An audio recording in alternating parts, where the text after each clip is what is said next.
Hello Internet, I'm Stephanie back here for another video. I hope you're all doing great. I hope that it's a beautiful day where you are. The sun is shining here, the weather's good, even though it's the autumn here in the southern hemisphere.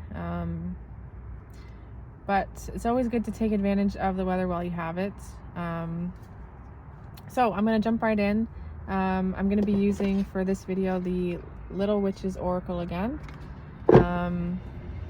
Just gonna see what we get and go from there. I hope it's not too noisy. I am sitting near a roundabout. It seemed like a nice spot. There's a geyser here, a natural hot spring. It's very scenic behind me and around. I've been trying to visit sort of different locations for different videos because I like to think of, instead of thinking about myself as sitting in my car, trying to figure out where to look at my phone and talking to my own self. So any of the 90s kids might remember, I don't know what it was called, but it was sort of, it looked like a snow globe, but inside, instead of snow, it was like electricity almost.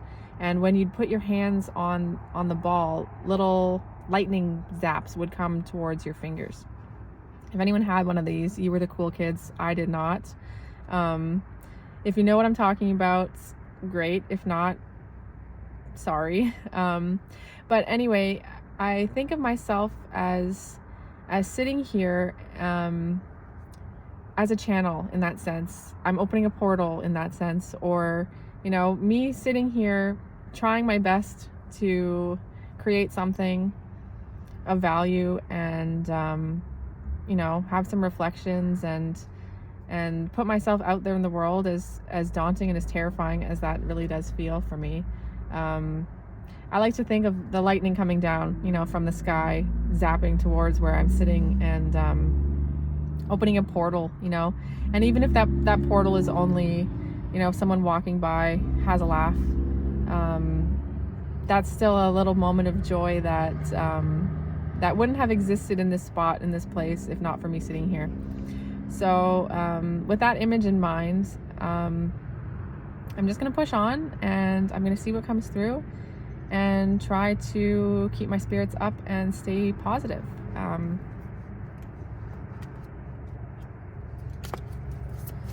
Let's see.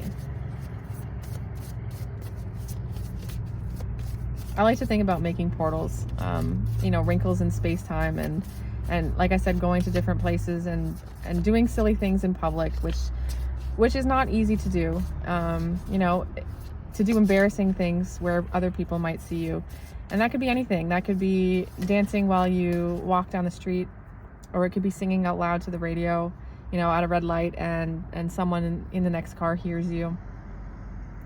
It doesn't have to be magic in the literal sense or in the, witchy sense.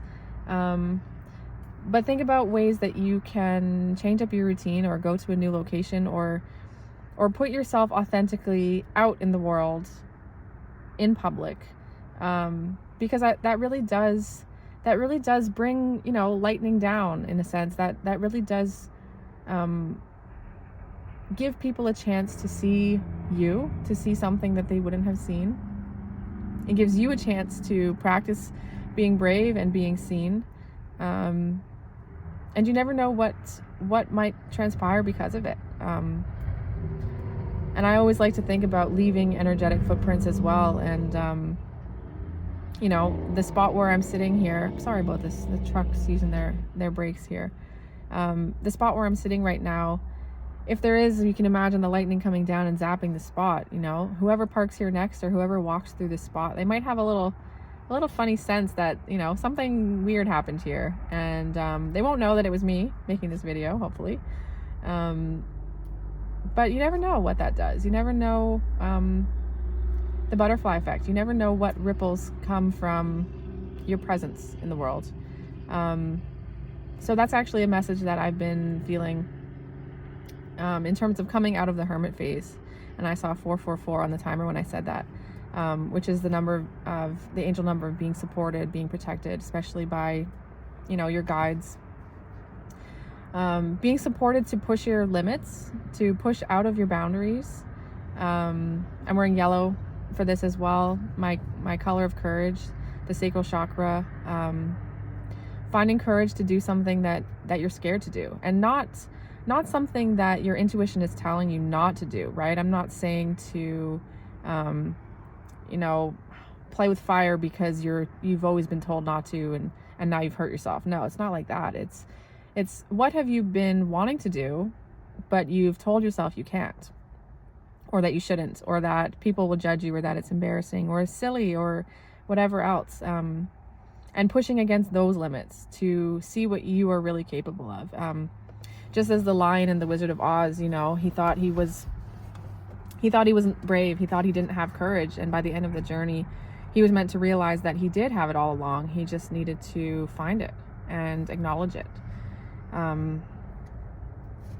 So anyways, those are my thoughts here. I'm going to see what comes out. And we have the Star. So this is not a tarot deck, but I'm going to infer the same meanings to begin with. And the Star is about being seen, being visible. This almost even looks like, lightning, the sparks coming down from above, just like I said. She's got yellow hair instead of a yellow shirt, but that's so funny to me and so fitting. When you think of the star, the star of the show, a celebrity, someone who's in the limelight, it could be those senses as well. But it doesn't have to be. You don't have to be on stage. You don't have to be seen, literally seen by a crowd of people. I mean, this is going to go on the internet, so hopefully someone is going to see it at some point. But even me sitting here, and even if all that happens is I was brave enough to do something that scared me, that's still me reaching for the stars, reaching up so that electricity can come down to me or through me. Yeah, that's really beautiful. And the light shines from within us. That's something that we really need to remember. So much of our lives we have been told or taught or even subconsciously believe that the things we're looking for are outside somewhere, out in the world, validation from our peers, or love from our family, or a certain position in our job, or a certain type of romantic love. Not because they illuminate us per se, but because we like to reach for something that's outside of ourselves to boost us up. But at the end of the day, the only way that we are able to really step into our power and see how brightly we can shine is if we are willing to push our own selves first, push our own selves out of the limitations that we've set for ourselves, and to reach up and spread our wings. These are common things. I've said them in every video that I've made so far, is to reach up and spread your wings. And her eyes are closed in this picture here. She's not looking around to see who's watching her or who can see her. She's out in the wilderness. There's flowers around. So based on where I'm sitting, there's people biking by, walking by, and driving by. But she's in her own little, her own little snow globe here, her own little dome, her own little protective bubble, her own dimension. And she's not worried about that. So I'm really happy to see this card. Honestly, it's given me the confirmation that I needed. And hopefully someone listening is going to resonate with this message as well. And just remember that the biggest limiting factor in our life is usually ourselves, and our own belief about what we can do or should do. Don't believe that. Don't fall for that. See what you can really do, and take a step outside of your comfort zone. See how courageous you can really be. Try something new and reach for the stars. And you never know what what light of inspiration will flow through you, and you never know how positive your influence might be to someone else, whether they see you, or whether they pass through this place and feel the energy, or whether maybe no one even sees you ever at all, and if all you've done is pushed yourself out, right? Pushed yourself out of that closing in feeling of I can't, I shouldn't, why me, who am I to, right? If you can push those limiting beliefs up and away, then it doesn't matter what else anyone thinks or sees or feels. You've still accomplished something, and you're still a star. So that's going to be the message for today. Thank you so much for tuning in. Hopefully something resonated with you, and if so, feel free to follow along or leave a comment, and thanks for watching. I'll see you in the next one.